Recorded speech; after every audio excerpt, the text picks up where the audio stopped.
Bienvenidos a The Debate, un espacio para examinar las múltiples perspectivas y la profundidad de los textos históricos y bíblicos. Hoy tenemos una transición topográfica y climática fascinante en el Evangelio de Mateo. Sí, es un cambio súper brusco, porque pasamos del final del capítulo 11, donde leemos esta invitación hermosísima, o sea, ese vengan a mí todos los que están trabajados y cargados. Y descansarán. Imagina caminar por un prado soleado, ¿no? Pero pasas la página, entras al capítulo 12 y de repente el cielo se oscurece por completo. Totalmente. El registro cambia drásticamente. De esa promesa de descanso genuino, pasamos a un conflicto abierto y frontal con los líderes religiosos de la época. Frontal y sin retorno, diría yo. Es una línea que se cruza. Exacto, y esto nos lleva a nuestra pregunta central de hoy. ¿Debe entenderse este capítulo 12 primordialmente como una exposición devastadora sobre la corrupción total de la naturaleza humana y el juicio ineludible? O su núcleo es, en realidad, la inauguración de un reino de Dios presente, que obra con una gracia transformadora sobre los que ya están quebrantados. Exactamente. Yo sostengo firmemente esta segunda postura. Estoy convencida de que el juicio severo se reserva de manera muy específica para el rechazo deliberado, mientras que el propósito central es proteger con gracia a los vulnerables y restaurar lo que ya está roto. Y mi postura fundamentada en la exégesis que el propio texto nos exige es que estamos ante un diagnóstico radical de nuestra incapacidad. Nuestras palabras exponen una naturaleza caída que únicamente puede ser alterada por una intervención divina e interna. Bueno, pues entremos en materia. Para entender la magnitud de este diagnóstico, no podemos quedarnos en la superficie. Debemos ir al corazón doctrinal del capítulo. Ajá, allá por los versículos 33 al 37, ¿verdad? Ese mismo, el pasaje del árbol y los frutos. Jesús no les está dando simplemente un consejo moral sobre cómo mejorar su vocabulario o, digamos, ser más amables. Establece un principio biológico ineludible. El árbol malo no puede dar buen fruto. Punto. Y el árbol bueno no puede dar fruto malo. Esta ilustración es contundente porque elimina cualquier ilusión de neutralidad humana, ¿no? Claro, te ancla. Cuando Jesús les dice generación de víboras, está anclando la acción externa, que en este caso son las palabras, a la naturaleza interna del individuo. Nos plantea que esas reacciones rápidas no son meros deslices, son síntomas clínicos. O sea, de la abundancia del corazón habla la boca. Exacto. Esto demuestra que sin una transformación desde la raíz, sin un corazón nuevo que solo Dios puede otorgar, nuestro estado predeterminado es producir fruto que nos condena. No somos pecadores porque pecamos porque nuestra naturaleza está corrompida. Mira, entiendo por qué lo planteas así. Y me parece que tu análisis de la conexión entre el corazón y las acciones es súper preciso. Pero creo que estás perdiendo de vista el gran arco narrativo al aislar esa metáfora. ¿Tú crees? Sí, porque la clave interpretativa para entender el tono real de este escenario está unos versículos antes. Fíjate en los versículos del 18 al 21 y luego en lo que pasa en el 28. Mateo hace una pausa deliberada para citar a Isaías. ¿La descripción del siervo amado? Exactamente. Y contrasta radicalmente con el juicio fulminante que uno esperaría de un Mesías ofendido. Dice, no quebrará la caña cascada ni apagará la mecha humeante. Sí, es una imagen muy tierna. Muy tierna. Jesús no busca destruir a la humanidad en su fragilidad. Y luego, en el versículo 28, afirma que el reino de Dios ha llegado. La severidad, esa dureza sobre el árbol malo, está dirigida a un liderazgo específico y endurecido. No busca aplastar lo que apenas se mantiene en pie. Es cierto que la cita de Isaías introduce una ternura innegable, pero no me convence la idea de que esa gracia anule el estándar absoluto que el texto establece. Precisamente porque el reino ha llegado, la luz expone la oscuridad de una forma aterradora. Aterradora, para algunos sí. Y aquí quiero que nos detengamos en el tema de las palabras. Vivimos en la era de las palabras más baratas de la historia humana, ¿no te parece? Bueno, sí, con las redes sociales y todo eso, es evidente. Totalmente. Hoy emitimos juicios, comentarios rápidos y literalmente palabras ociosas sin ningún filtro. Lo que Jesús argumenta es que nuestro departamento de relaciones públicas interno funciona muy bien cuando estamos tranquilos. Claro, cuando nos observan. Pero cuando quitamos esos filtros, cuando hablamos desde el enojo o la frustración, lo que sale no es una anomalía, es la radiografía más exacta de nuestro estado interior. Entiendo tu punto. Entonces te planteo esta tensión textual.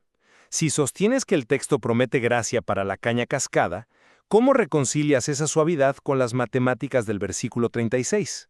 Donde daremos cuenta de cada palabra ociosa. Sí, Jesús dice sin rodeos que en el día del juicio daremos cuenta de cada una de ellas. Ese escrutinio no encaja con la imagen de un Salvador que pasa por alto debilidades cotidianas. Es un estándar aplastante. Me encanta que traigas el versículo 36, de verdad, porque entiendo perfectamente por qué puede sonar como un mazo. Si nos detenemos solo ahí, la conclusión lógica es el terror paralizante. Es que impone un estándar altísimo. Lo es. Pero me cuesta mucho aceptar esa premisa de condenación universal por el contexto inmediato. El error está en leer el versículo 36 divorciado del 35. Te escucho. Jesús acaba de establecer que el hombre bueno, del buen tesoro del corazón, saca buenas cosas. El propósito de advertirnos sobre las palabras ociosas no es generar una neurosis espiritual, o sea, que tengamos pánico de abrir la boca. Entonces, ¿cuál es el propósito real? En lugar de usar la idea del filtro de redes sociales, piénsalo como una prueba de esfuerzo en la cardiología moderna. Cuando un médico te pone a correr en una cinta hasta el agotamiento, no intenta provocarte un infarto. Intenta ver cómo reacciona el corazón bajo presión. Exacto. Lleva tu corazón a un nivel de estrés donde las anomalías ocultas, esas que en reposo no se ven, salen a la luz. Nuestras palabras ociosas bajo estrés son esa prueba. Ajá. La gracia de Dios no ignora esas anomalías. Al contrario, las expone para tratarlas. Nos empuja a darnos cuenta de que no podemos simplemente podar las hojas del árbol.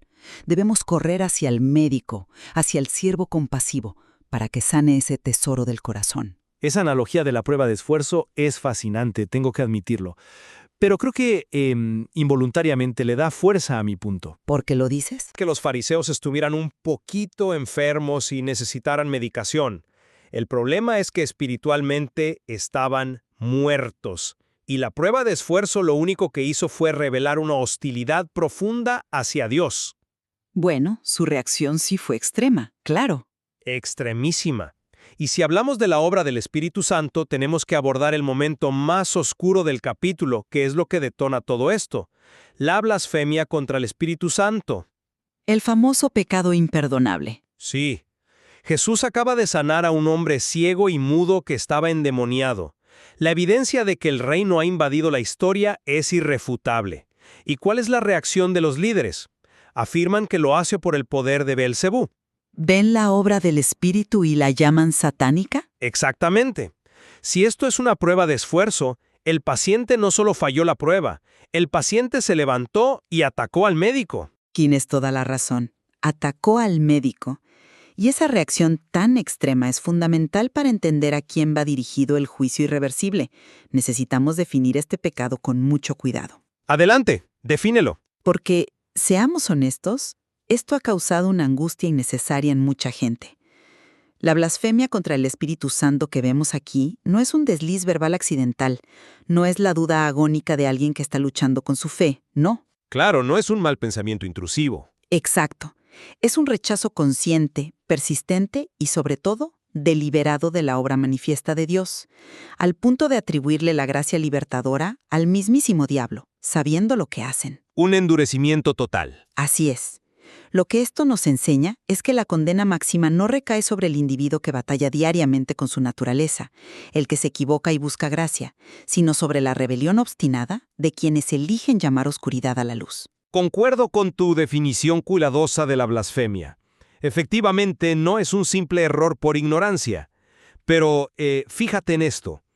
Lejos de ser una anomalía reservada para unos pocos líderes malos, yo sostengo que esa dureza es el destino natural de cualquier corazón humano no regenerado. Esa es una afirmación bastante fuerte. Pero piensa en la inmensa ironía histórica de este momento. Estos fariseos no eran paganos ignorantes, eran los eruditos, los guardianes de las Escrituras. Memorizaban la ley. Supuestamente dedicaban sus vidas a Dios, ¿sí? Y sin embargo, su árbol estaba tan radicalmente corrompido desde la raíz que cuando el Dios encarnado se paró frente a ellos, su instinto más profundo fue llamarlo diablo. Esto prueba de forma concluyente que la revelación externa es insuficiente. O sea, por más milagros que vean. Exacto. Puedes tener las profecías cumpliéndose ante tus ojos, pero sin un acto soberano de recreación interna, algo que el hombre no puede producir por sí mismo, la respuesta por defecto siempre será la rebelión. La dureza de los fariseos es el espejo más nítido de nuestra propia depravación. Entiendo la profundidad teológica de lo que planteas. Y ciertamente el texto subraya la necesidad de una obra profunda. Estoy de acuerdo. Pero creo que tu lectura oscurece la victoria activa que Jesús está logrando en ese mismo instante. ¿A qué victoria te refieres? Antes de hablar del árbol y los frutos, Jesús da otra metáfora crucial, la del hombre fuerte. Él dice que nadie puede entrar en la casa de un hombre fuerte y saquear sus bienes si primero no lo ata. Ah, claro, la justificación de su poder sobre los demonios. Y además, el pasaje ofrece una alternativa tangible al final del capítulo. El versículo 50. Sí, cuando redefine quiénes son los suyos.